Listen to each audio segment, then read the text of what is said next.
This is the Alpine A110, which is basically a sports car from Renault sports car division, which is obviously known as Alpine, or rather the sports car brand known as Alpine.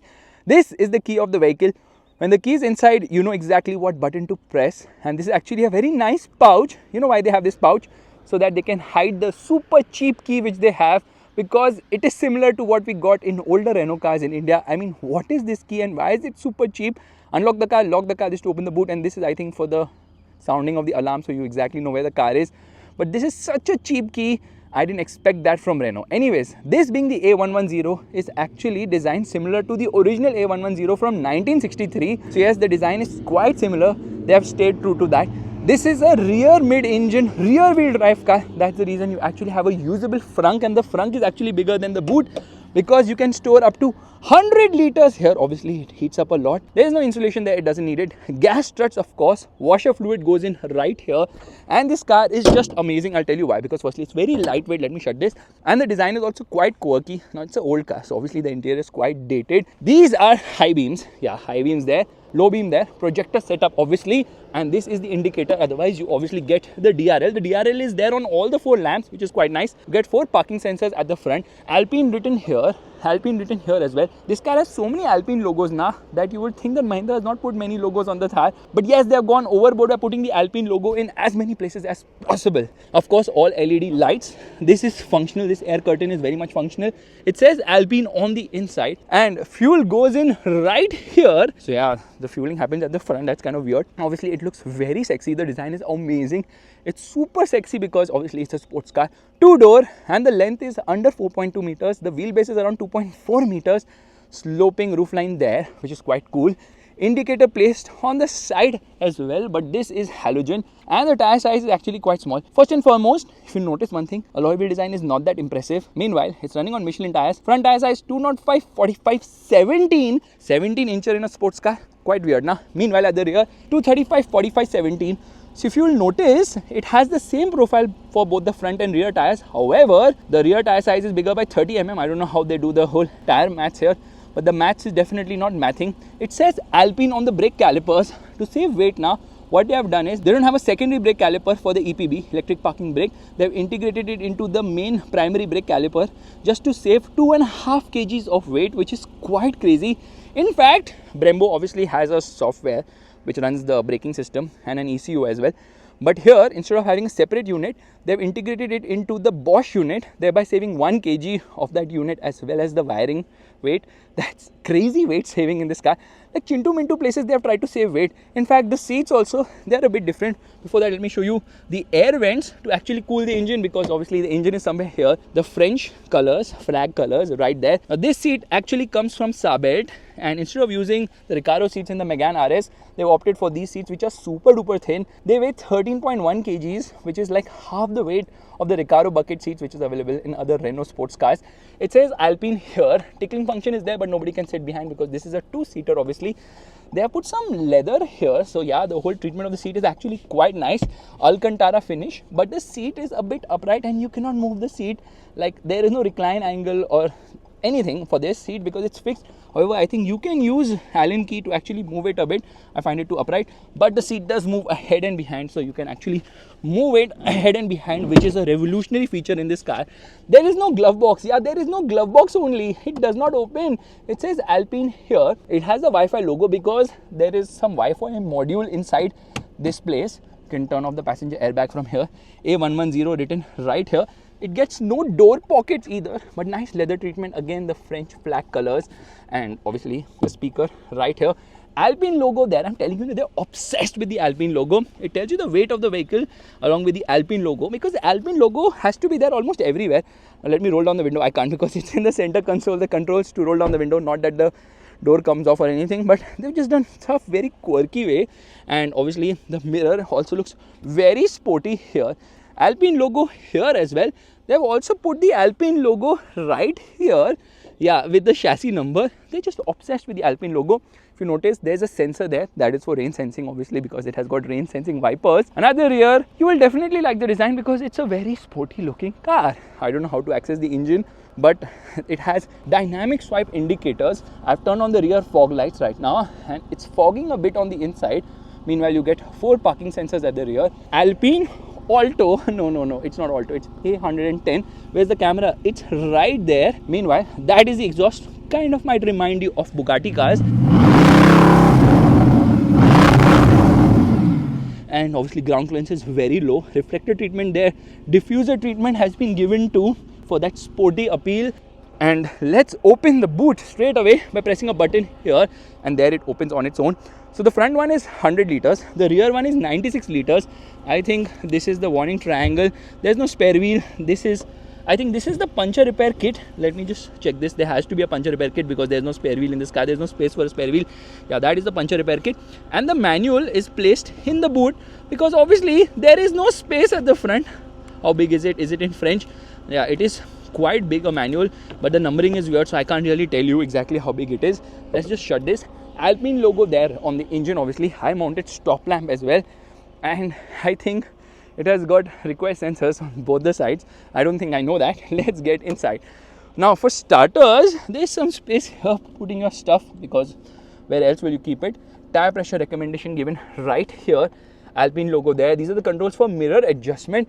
Seats are super duper nice, very comfy, but too upright, just way too upright. And there's some storage space below here with the Alpine logo as well. Is that a wireless charging pad? I don't think so. You get 2 USB-A charging sockets and a aux plug as well, but there's no USB-C in this car. There's some storage space here. There's some storage space there as well. And that is a 12-volt charging socket too. You can actually slot the key right inside there, or probably somewhere here. No, that is actually the place for the key. So I'm just going to take the key out of my pocket. I'm just going to keep it in the position it was meant to be kept from day one, which is here. Yeah, there I just slot it in. Yeah, it's a bit of a struggle. Let me just put it like this. Yeah, there it slots in. In fact, it's a bit weird, but I can keep a phone here as well. That's kind of nice. The dashboard is quite basic, but quality is good, and obviously they have used a lot of lightweight materials like aluminum and carbon fiber. Here you get the Alpine logo on the AC vents too. This screen is Chintu Mintu, like really very small. What were they thinking? Because this is a 7-inch screen, Apple CarPlay, Android Auto connectivity, both of which they work wirelessly. Lot of buttons here. This is for the stop start system, this is for traction control, this is for the hazard lights, this is to unlock and lock the vehicle, and this is to turn off the screen. There I can turn it off. Let me get out of this. It's a very weird screen, you know, there's not much to do inside here. So yeah, it's not the best as such. No auto dimming mirror. Shock. Light placement here on the top. Yeah, it's on right now because obviously the door is open. And here you don't get anything, but you do get a mirror on this side.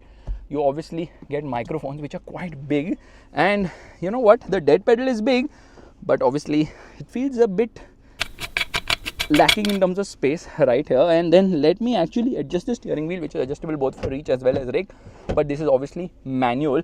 When you turn the steering, the paddles don't move. The paddles look fantastic, and those are the wiper controls, automatic wipers. And this is for the this is for the headlights and the indicators. This is for the wiper. Everything is automatic, but look at this. Will remind you of the Renault Duster. Audio controls have been given here. So what are the buttons on the steering wheel? Well, cruise control buttons, and cruise control buttons. How many buttons you need for cruise control, and in how many places? Alpine is like, yes, we can do that. And this is the electric parking brake, engine start button, power window controls, obviously one touch up and down. I like the white treatment, which looks super duper cool. Tells you if the airbag is off or not. And these are the buttons for the gas selector. So if I am into drive, if I press N, I get into neutral. If I keep this pressed, then obviously I will get into parking. There's no separate button for the same. This is the reverse parking camera. The guidelines are adaptive here, which is quite revolutionary. Again, these controls are very similar to other Renault cars. So air conditioning is climate control one, and the problem is now this keeps rotating even when it's off. It's kind of weird. Alpine logo here. I'm telling you now, they're obsessed with the Alpine logo. They'll put it in almost every possible place. That is the instrument cluster, and if you notice, there are buttons here. When you use those buttons, you can actually browse to the multi-information display. So lot to offer there. Now it has a tire pressure monitor as well.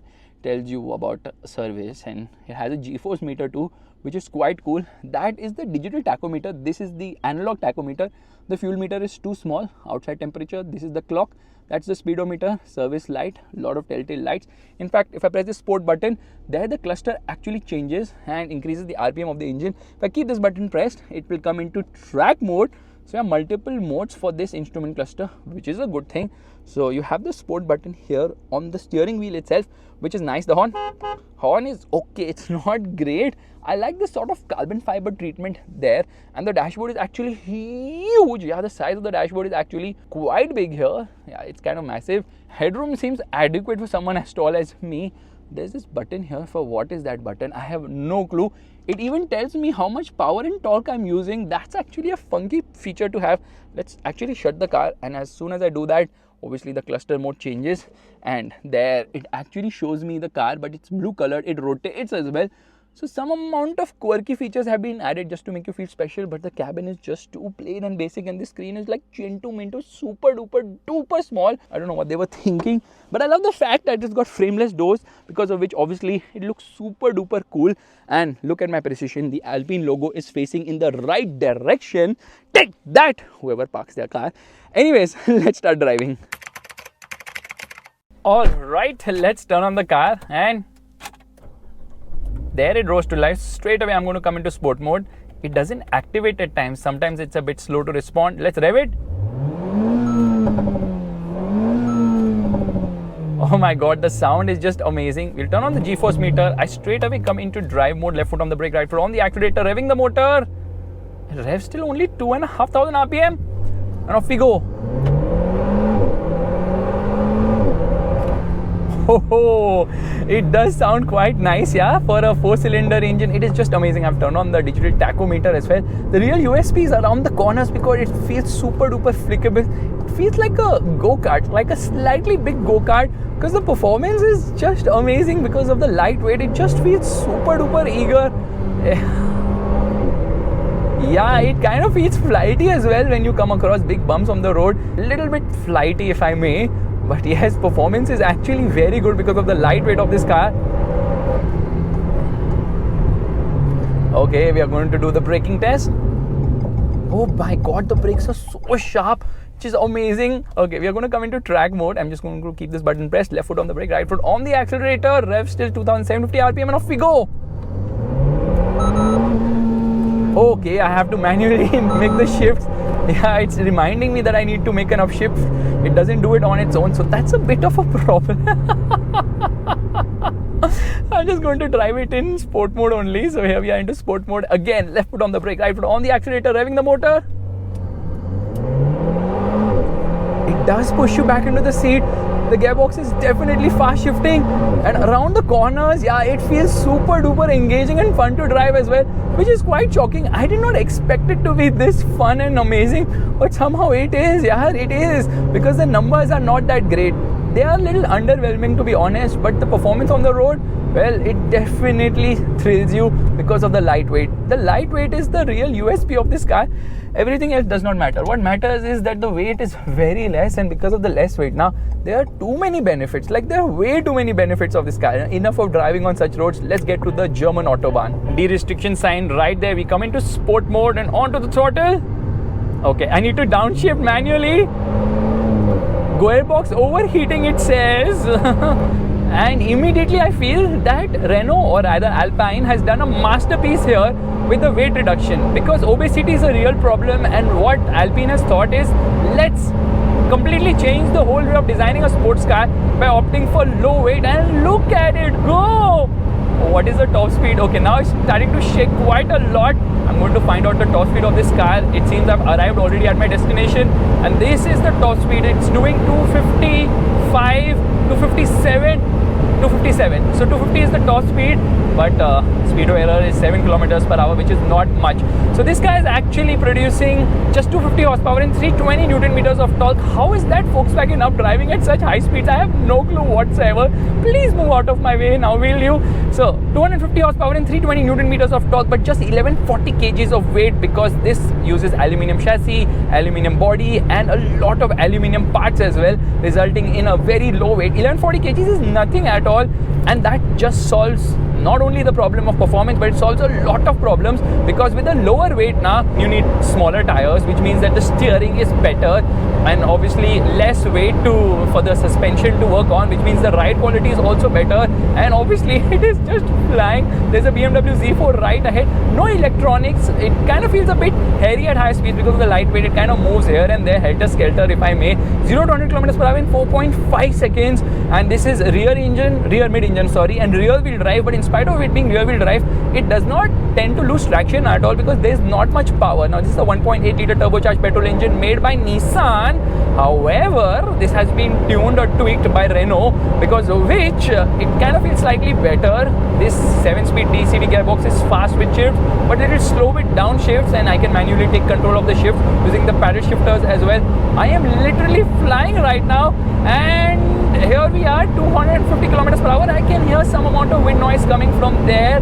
Yeah, oh my god, this car absolutely flies. The performance is actually very good because of the lightweight, and because of which the handling is good. Body roll is very well contained. Now this is actually the base variant, the LXI of the A110, because they have higher variants as well. There's a A110 GT, which has leather and more comfortable for long distance driving. Then there's the A110S, which basically gets 40 PS boost of power, 290 PS of power, but 0 to 100 km per hour time just reduces by 0.1 second, 4.4 seconds to go from 0 to 100 km per hour. Top speed again restricted to 250 km per hour. Torque is the same, 320 Newton meters. But the big difference in that car is that it's slightly lighter, better in terms of handling abilities, and that's about it. Now, because this is a lightweight car, fuel efficiency is also good. I think it has a 45 liter fuel tank, which is fine considering this will return somewhere between 8 to 12 kilometers per liter. Why is that Audi car coming into my lane? No, that guy realized that there's a flying weird looking car, because not many people recognize this Alpine, which actually brings me to the history of this car. It was launched in 1954, this particular brand, and 1955 the very first car came. Sorry, Polo. Yeah, the very first car came in 1955, which was basically, which one? I don't even remember right now. Okay, but in 1963 they came up with the A110, which had just 52 horsepower but weighed just 620 kgs. It was on sale for 15 years, and by the time it got discontinued, the power had increased over the years to approximately 180 horsepower. Well, that is a lot of power, if I may. Yeah, quite a lot of power. 180 horsepower, eventually it reached there, and because of that, obviously they wanted to bring this model back with this new generation model. And then this particular car, which came back in 2017, it's a little dated because the new generation model is coming next year, and that one will obviously be developed with the help of Lotus, which means it will be much better as well. And we are going to take a quick turn from here. I'm going to downshift from using, oh my god, the engine sounds so nice. Yeah, that's quite surprising. Yeah, but the thing is, once you turn off the car now, it's still making sound from the radiators. It's still trying to cool itself. I get these spam calls all the time. Yeah, so basically what they did was they have worked on the weight here, which has really made a huge difference. Oh my god, the performance is so amazing. We are going to come back onto the German Autobahn, which is a nice thing. I love the handling of this car, and it has these cracks and pops and all those things also happening occasionally. That is the real fun. That actually makes it even more fun, yeah. And there I see the de-restriction wala sign, and off we go. Oh my god, the engine actually for a 4-cylinder is punching way above its weight, and that is glorious to say the least. It's phenomenal. So like I was telling you, the whole brand was founded on the premise of lightweight sports cars, and that is something they are still following. In fact, Renault has always had some sort of relationship with Alpine, and in 1973 Renault took over the brand. 1995 they discontinued it. 2017 they brought the brand back, and in 2021 they actually merged Renault Sport with Alpine. So that's the whole story of this French sports car. Next generation is going to be awesome, I feel, because even though this one is super duper fun, I just feel that there is a bit lacking here because it's not very sophisticated, and for a price of rupees 60 lakhs starting price, it's a bit expensive. Now there's a A110 I as well, 300 horsepower, top speed of 285 kilometers per hour, torque output 340 Newton meters, 0 to 100 kilometers per hour in 3.9 seconds. Yeah, that is almost 1.2 crore rupees, so a lot more expensive without a doubt. But then obviously they have just made it better. It feels super duper area. It is a bit not so confidence inspiring at high speeds. That's the reason I'm not opening full throttle right now, but it redlines at almost 7,000 RPM. So there are 3 drive modes. Right now we are in sport mode. There's a normal drive mode, which is like okay.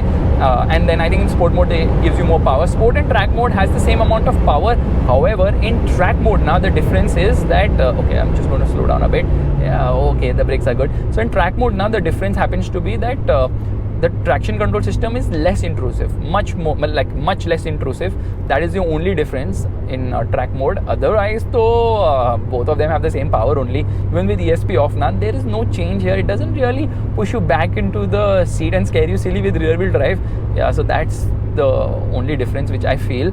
So what is the weight distribution like? 44% at the front and 56 at the rear, because it's a rear mid engine car obviously. And effortless, yeah, it pulls so effortlessly. This is the car which is exactly what a DC Avanti should have been, but unfortunately in India oh my god, I can feel a lot of wind really affects this car. So I have to a little bit chill off onto the throttle, maybe come into the right lane, let that Audi fly by. So yeah, the DC Avanti should have been exactly this. But this actually makes me believe that the biggest problem right now with cars is obesity. We are going to come into 7th gear, dual clutch gearbox, quick pitch shifts.